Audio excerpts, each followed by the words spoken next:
수 있습니다. 경제계에서 탄핵 선고 일정만큼 관심이 쏠리는 사안이 있습니다. 바로 상법 개정안인데요. 기업의 이사에게 일반 주주의 이익까지 보호해야 한다는 새로운 의무를 부여하는 이 법안은 지난 13일 야당 주도로 국회를 통과했고요. 이제 공은 정부로 넘어간 상황입니다.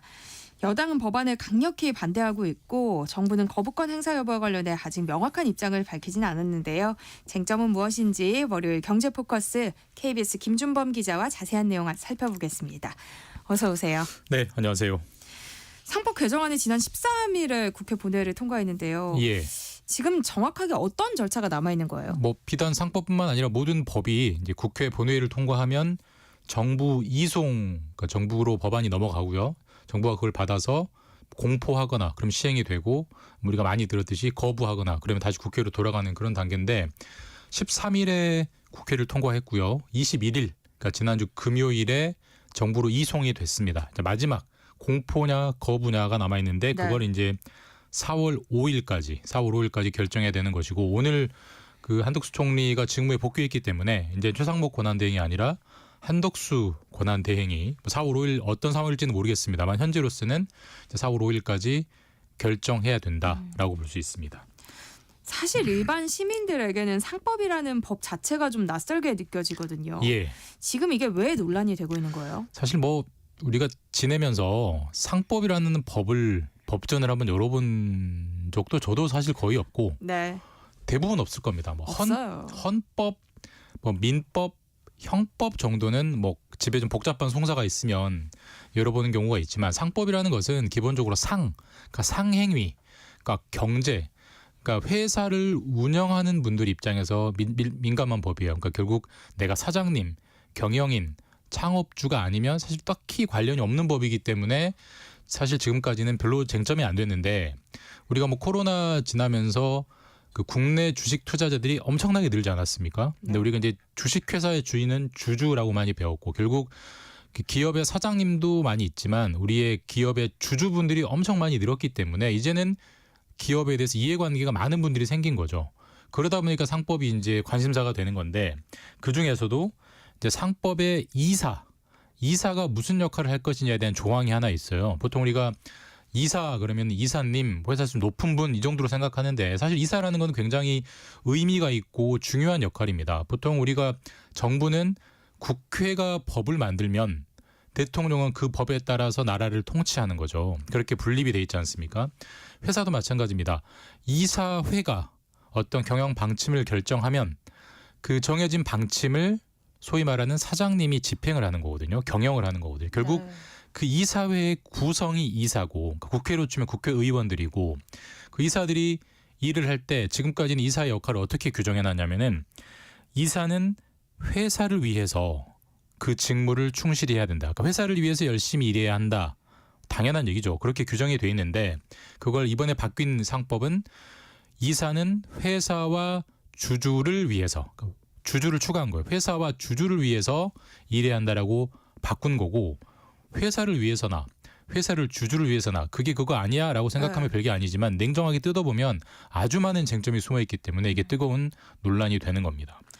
그런데 주식회사의 주인은 주주라고 하잖아요. 예. 그러니까 사실 이사가 회사의 주인인 주주를 위해서 일을 하라는 게 왜 문제가 되는 거예요? 이게 어떻게 보면 당연하고요. 대체로 회사의 이해관계와 주주의 이해관계는 일치해요. 그러니까 쉽게 말해서 회사가 돈을 잘 벌어야 주가가 오르고 주주가 행복하죠. 그러니까 회사가 돈을 잘 벌면 주주도 행복합니다. 그러니까 대부분의 상황에서는 회사 이해관계와 주주 이해관계가 일치하기 때문에 그걸 회사를 위하여라고 규정을 하든 회사와 주주를 위하여라고 규정을 하든 차이가 없어요. 자, 근데 우리가 예를 한번 들어서 운전자는 안전을 위하여 운전해야 한다. 당연한 거죠. 어떤 법에 그렇게 규정돼 있다고 하는데 그 법을 굳이 뜯어 고쳐서 운전자는 본인뿐만 아니라 보행자의 안전을 위해서도 운전을 해야 한다라고 규정을 한다고 가정을 한번 해볼게요. 안전하게라는 표현 안에 운전자도 안전해야 되고 보행자도 안전해야 되는 게 당연히 다 들어오는데 굳이 거기에 보행자의 안전을 위하여라는 말을 집어넣는 것은 운전자가 대부분의 운전자가 일부 운전자가 보행자는 고려하지 않고 운전하다가 자꾸 사고를 치는 일이 생기니까 굳이 콕 집어 그렇게 법을 집어넣는 걸 거예요. 만약에 그런 일이 있다면 마찬가지입니다. 대부분은 그런 일이 없지만 일부 회사에서 회사는 이익, 그러니까 회사 또는 최대 주주는 이익이 되지만 그렇지 않은 주주들은 이익이 안 되는 일을 많이 하기 때문에 이사들이 거기에 대해서 무비판적으로 다 찬성을 해버리니까 이사는 회사뿐만 아니라 주주를 위해서도 열심히 일해라라는 단어를 굳이 집어넣는 겁니다. 그러니까 그런 일이 없으면 사실 사족이에요. 어차피 회사가 돈을 잘 벌면 주주가 돈을 잘 버는 거기 때문에 거의 99%의 경영 행위에서는 회사와 주주는 같은 편이지만 개중에 자꾸 회사와 주주를 이해를 분리시키고 회사에는 이익이 되고 어떤 주주에겐 이익이 되지만 또 어떤 주주에게는 이익이 안 되고 오히려 손해가 되는 일들을 이사들이 다 찬성을 해버리니까 이건 안 되겠다. 이대로 두면 안 되겠다. 거기에 주주를 위해서라는 굳이 사족을 달자라는 논의가 나온 거죠. 그럼 이사가 어떤 주주에게는 유리하지만 어떤 주주에게는 불리한 결정을 한다는 게 예. 구체적으로 어떤 경우를 말하는 걸까요? 사실 우리나라 외국에는 거의 없는 일인데 우리나라에서는 아주 흔한 일입니다. 대표적인 게 이제 중복 상장이라는 건데 올해 주식시장이 좀 침체돼 있습니다만 올해 주식시장에서 가장 그러니까 상장 최대어로 가장 기대받는 상장 주식으로 분류된 게 LG CNS라는 회사예요. LG그룹의 IT 계열사인데 이게 원래 비상장이었습니다. 그리고 주 LG 지주회사 밑에 있는 자회사였고요. 근데 네. 이게 상장을 했어요. 이게 무슨 문제가 있냐면은 LG CNS는 굉장히 우량한 기업입니다. 그리고 돈을 잘 벌어요. 그리고 주 LG의 지금 자회사예요. 그런데 지금까지는 주 LG만 상장이 돼 있었고 LG CNS는 상장이 안 돼 있었어요. 자, 그러면 지금까지는 LG CNS는 상장이 안 돼 있기 때문에 비상장사이기 때문에 LG CNS가 버는 모든 수익은 주 LG로 다 흡수가 되죠. 네. 그래서 LG CNS가 돈을 잘 벌면 주 LG의 주가도 쭉쭉 오르고 주 LG의 주주들이 행복해지는 겁니다.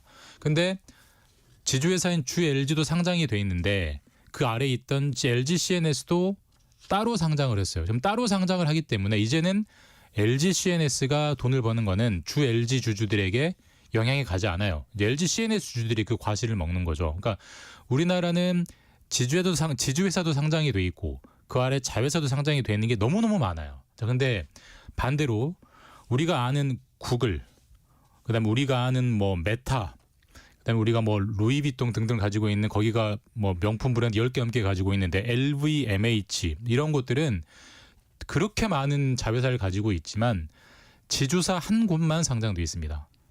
그러니까 우리가 유튜브라고 알지만 유튜브는 별도의 기업이 아니고 유튜브는 상장이 안 돼 있어요. 그 지주사는 알파벳이라는 구글 상장사인데 거기만 상장돼 있고 그 하위인 구글, 유튜브, 그다음에 요즘 뭐 여러 가지 뭐 AI 이런 다 상장이 돼 있지 않아요. 그래서 그 자회사들이 돈을 잘 벌면 결국은 모 회사가 이익이 다 반영이 되고 모 회사 주주들이 그걸 이익을 나눠 갖는 거예요. 그러니까 예를 들면 제가 알파벳을 투자를 할 때 유튜브가 돈을 잘 버니까 유튜브의 수익은 결국은 이 모 회사 알파벳으로 오겠네라고 의사결정을 하고 주식을 샀는데 그 유튜브를 톡 떼가지고 상장을 해버리면은 나는 이제 그 유튜브에 돈을 잘 버는 과실을 누리지 못하지 않습니까? 그러면 네. 당연히 구글 주주들은 반대를 할 거고. 근데 이게 외국에서는 이런 일이 없습니다. 주주들이 가만히 있지 않기 때문에. 근데 우리는 그런 일이 너무 많이 일어나기 때문에 이건 안 되겠다. 너무나 한국적 현상이니까 한국적인 법으로 막아두자라는 게 상법 개정안의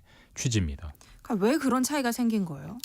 그러니까 이게 그 최대 주주는 나쁠 게 없습니다. 그러니까 뭐 특정 회사를 너무 예를 들어서 그렇지만 LG 회장님 입장에서는 LG만 상장이 돼 있든 주 LG만 상장이 돼 있든 그 아래에 있는 주 LG CNS까지 상장이 돼 있든 어차피 본인이 이 회사를 최대 주주이기 때문에 큰아들이 돈을 잘 벌건 둘째들이 돈을 잘 벌건 다 내 집안 돈이기 때문에 상관이 없어요. 근데 개별 주주들은 주 LG의 주주고 LG CNS 주주고 개별 회사의 주주이기 때문에 그게 하나로 뭉쳐졌을 때는 상관이 없는데 돈을 잘 버는 기업을 톡 떼버리면 나는 둘째 아들도 돈을 잘 버니까 큰아들 주식을 샀는데 이번엔 둘째 아들을 분가를 시켜버리면 그 큰아들 주식을 샀던 주주들은 가만히 있으면 손해거든요. 그 논란이 나오는 거예요. 그러니까 그렇기 때문에 최대 주주에게는 피해가 안 되니까 우리나라 이사들은 사실 뭐 거수기라는 말 많이 하잖아요. 그러니까 회장님의 이익만 본다. 그러니까 다 찬성해버리는 겁니다. 그러니까 그 소액 주주, 그러니까 내가 뜻하지 않은 피해를 보게 되는 소액 주주들의 이 피해는 전혀 염두에 두지 않는 거죠. 이게 너무나 많은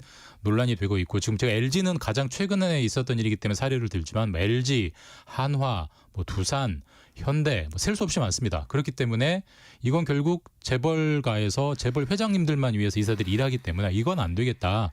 이사들이 소액 주주도 챙겨라라는 법안을 새로 넣은 거고 그게 이제 일단 야당 주도로 국회를 통과한 단계까지는 온 겁니다.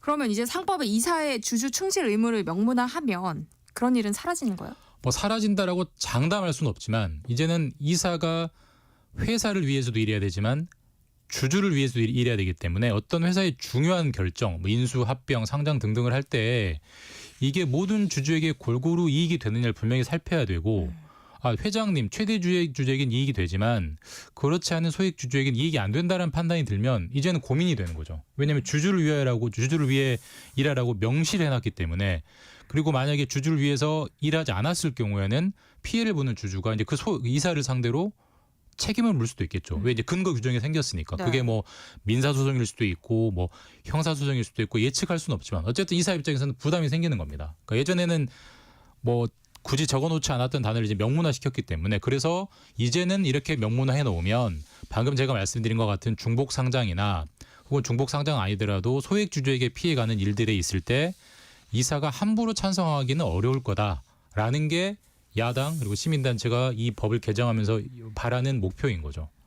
그럼 민주당이 법을 개정하자고 하는 취지는 알겠어요. 근데 재계에서 반대하는 논리 혹은 근거는 뭐예요? 그러니까 재계에서 반대하는 논리는 이제 그렇게 되면 그렇게 이사들이 주주의 이익을 고려하라고 규정을 해버리면 이사들이 아무 결정도 못한다라는 논리예요. 그러니까 우리가 어떤 회사, 특히 유명한 회사는 주주가 한두 명이 아니죠. 수만 명, 수십만 명, 삼성전자는 100만 명도 넘으니까요. 근데 그 백만 명도 넘는 주주의 이해관계는 서로 다르지 않겠습니까? 그러니까 어떤 주주는 A 쪽이 좋고 어떤 주주는 B 쪽이 좋고 이렇게 두 갈래라면 당연하지만 뭐 세 갈래, 네 갈래, 다섯 갈래도 있을 수가 있어요. 네. 가정을 해보면.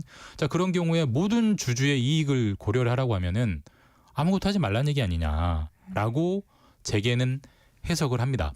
그래서 이렇게 해버리면은 주주가 여러 가지 복잡한 주주들 간 이해관계 때문에 중요한 의사결정을 하나도 못할 것이고 그렇기 때문에는 갈수록 경제가 어려워지고 회사들 간의 경쟁이 치열해지기 때문에 중요한 경영 의사결정은 신속하게 하고 과감하게 해야 되는데 주주들을 눈치 보느라고 이사들이 결정을 못할 것이다. 이거는 경영 행위를 마비시키는 법률이다라는 게 재계의 논리입니다. 네.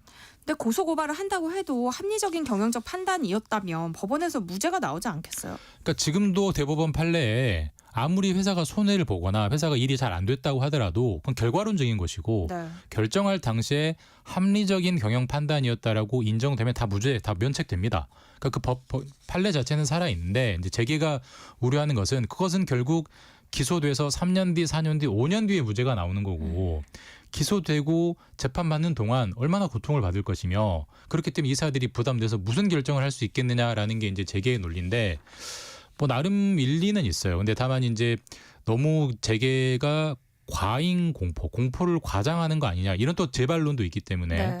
이건 어쨌든 여야 입장이 첨예하게 갈립니다. 야당은 상법을 개정해야 된다는 입장이고 여당은 재계의 논리를 수긍하면서 이렇게 되면은 재계가 그러니까 경영인들이 경영을 할 수 없다라는 그러면 쪽으로 그대로 가자는 거예요? 그러니까 여당은 그러니까 상법을 바꾸지 말고 그러니까 좀 더 작은 법률을 바꾸자는 거예요. 그러니까 여당도 재벌들이 회장님만 이익이 되고 소액 주주들은 손해 보는 중복 상장 같은 건 반대하는 건 문제가 있다고 인정을 해요.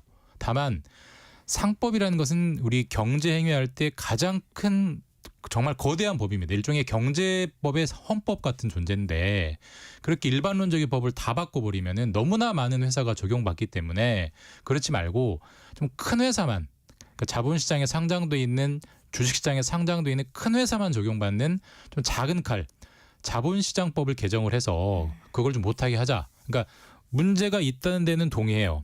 근데 예를 들면 야당은 수술을 해버리자라는 거면 여당은 그러지 말고 뭐 주사를 좀 맞거나 좀 바늘로 꿰매거나 이렇게 좀 작게 해보자는 그 정도의 의견 차이인데 어쨌든 지금 현재 단계는 정부가 거부할 것이냐 공부할 것이냐에 가 있는데 여당이 강하게 반대하고 있기 때문에 지금까지 여러 차례 거부권의 기조로 보면 이번에도 거부될 확률은 있는데 다만 한 가지 변수는 금융감독원장, 그러니까 금융당국의 수장이 거부권에 반대를 해요. 굉장히 특이한 케이스여서 네. 그게 이제 어떻게 최종적으로 풀릴지는 좀 지켜봐야 될 것 같고 그게 변수가 될 것 같습니다. 네. 세상의 모든 지식 월요일 경제 포커스 김준범 KBS 기자와 함께했습니다. 고맙습니다. 감사합니다. 네, 1부 순서